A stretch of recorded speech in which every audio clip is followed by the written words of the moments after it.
Question number 4. Virendra, Devendra and Narendra were partners sharing profit and losses in the ratio 3:2:1. मतलब 3 partners है, वीरेंद्र, देवेंद्र और नरेंद्र, जिसमें से वीरेंद्र का 3/6 है ना, उसके बाद देवेंद्र का 2/6 और नरेंद्र का 1/6, रेशियो डिवाइडेड बाय 6 कर देंगे. The balance sheet as on 31 March is given. Liability में bank loan, creditor, bills payable, reserve fund, capital account. Asset में furniture, land and building, motor car, सनरेटर, bill receivable, investment and cash at bank. Mister Virendra died on 31 August 2019. तो वो mister Virendra की death हो गई है.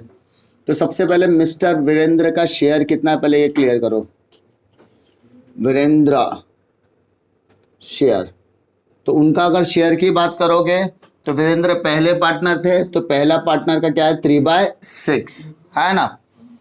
3/6 को 1/2 भी लिख सकते हैं. क्यों? क्योंकि कैंसिल हो रहा है ना, इसीलिए 1/2 कर रहा हूं मैं. क्लियर? पहला. दूसरा, आपका बैलेंस शीट का डेट क्या है, देखो आपके बैलेंस शीट का डेट है 31 मार्च 2019 और उनके डेथ का डेट क्या है 31 अगस्त 2019. तो दोनों में कितने महीने का गैप है जरा देखते हैं. मार्च के बाद अप्रैल, मई, जून, जुलाई, अगस्त, पूरा 5 महीने का गैप है, 5 मंथ्स. तो जो भी कैलकुलेशन रहेगा वो 5 मंथ्स के बेसिस पर आएगा. पहला, the capital of his credit at the date of death, यानी आपका जो भी कैपिटल अकाउंट है, तो कि वीरेंद्र का कैपिटल कितना जरा देखो 90,000. तो बाय बैलेंस ब्रॉट डाउन, तो वीरेंद्र का कितना हो गया 90,000. तकलीफ. नेक्स्ट क्या बोलता है, his proportion of reserve at the date of last balance sheet. तो उसका रिजर्व फंड कितना दिया देखो जरा, रिजर्व फंड. तो बैलेंस शीट में आपको रिजर्व फंड 30,000 दिया है. तो अगर मैं इसको डिवाइड करने की बात करूं तो reserve fund is equal to 30,000. Share क्या बेटा उसका 1/2, यानी आंसर आएगा 15,000 और मैं यहां पर लिखूंगा भी कितना 15,000. तकलीफ. रिजर्व फंड डिवाइड करना है.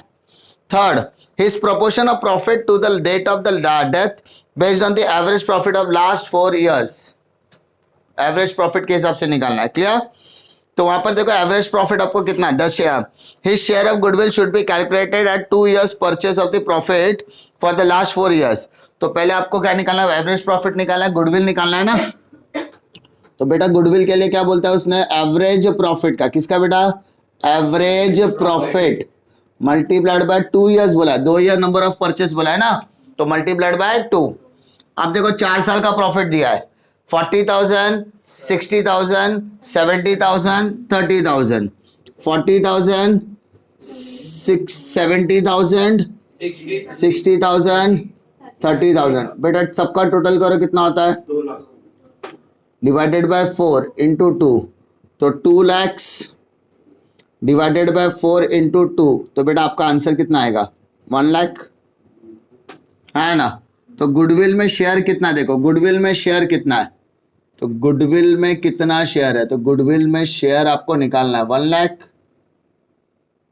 उस 1 लाख का 1/2, क्योंकि शेयरिंग कितना 1/2 है ना, तो गुडविल का शेयर कितना आ गया 50,000. और ये 50,000 आप कहाँ लिखोगे, बाय गुडविल. तकलीफ. Goodwill account.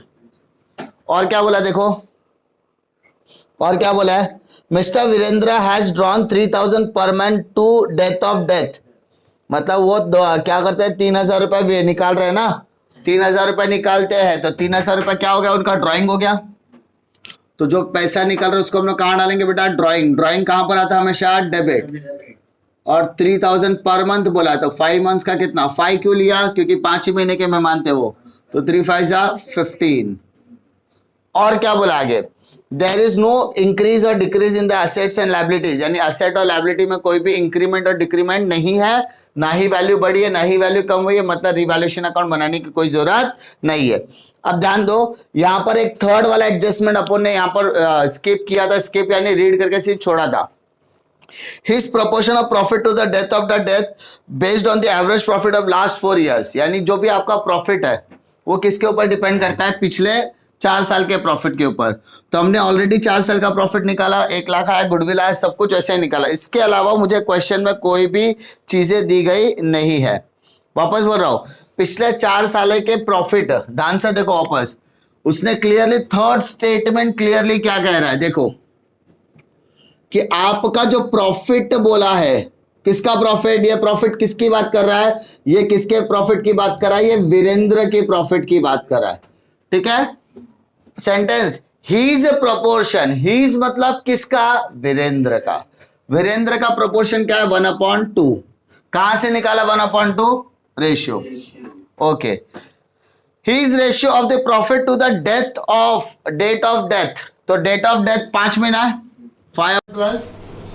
Average profit, average profit दिया है क्या, कितना, तो हमारा एवरेज प्रॉफिट कितना आया, एवरेज प्रॉफिट कितना आया, 50,000। नहीं, हमारा एवरेज प्रॉफिट कितना आया, कैसे आया, 2 लाख डिवाइडेड बाय 4, तो 50,000 लिखते थे ना, 50,000 इंटू 2, तो ये 50,000 मेरा क्या, एवरेज प्रॉफिट।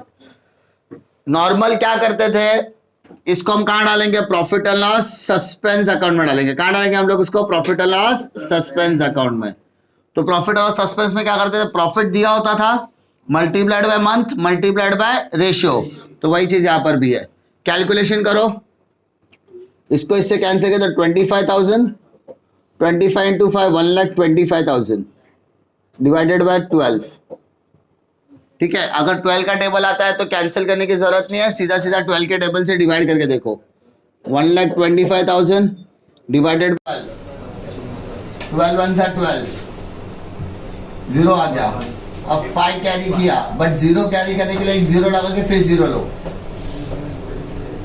अब 12 के टेबल में 12 4 सा 48, 2 लिखा 0 लिखा, 12 1 सा 12 कैरी 8 एंड 0, 12 6 सा 72, फिर 8 आएगा 0, तो 6, फिर 72 आएगा, फिर 8 आएगा, मतलब ऐसे आते जाएगा 10,416। तो हम लोग ऐसा बोलते हैं 10,117, 17 रुपया, बिकॉज पॉइंट के बाद 6 आ रहा है, 6 6 6 6 6 6 आते जाएगा, 50 पैसे से ज्यादा, इसलिए उसको राउंड फिगर कर दिया। तो इसको लिखेंगे by profit and loss suspense account. क्या लिखोगे, प्रॉफिट एंड लॉस सस्पेंस, 10,417। इसके अलावा क्वेश्चन में कोई भी स्पेशल एडजस्टमेंट नहीं दिया है। Take the total of this, 140, 155, 165, 417, 90 plus 1,05,000, 155, 165 बरोबर, 165, 417 माइनस 15,000, तो 1,50,407। इसको बोलेंगे बेटा executors loan account, executors loan account. तकलीफ और कुछ बोला है क्वेश्चन में, नहीं, इतना। Sum question number 2, question number 3, question number 4 तीनों सेम नेचर का था।